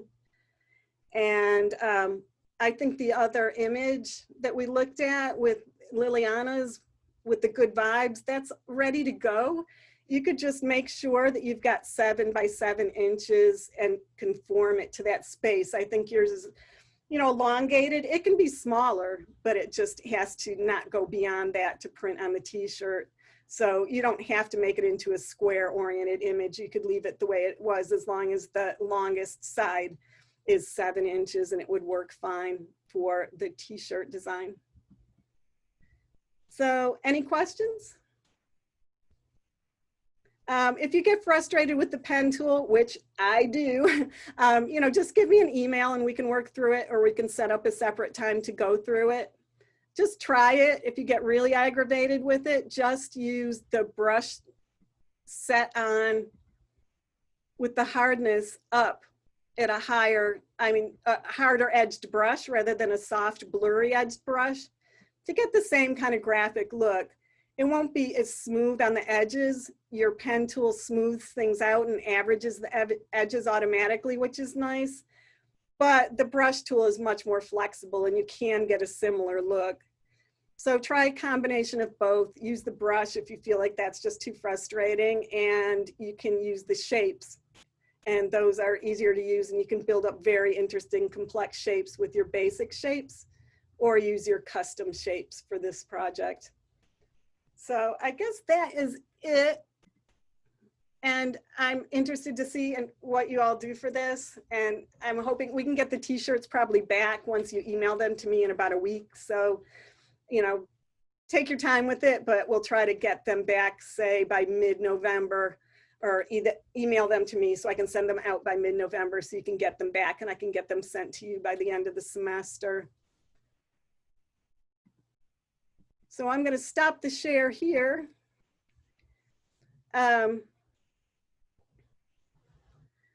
Okay, so any other questions?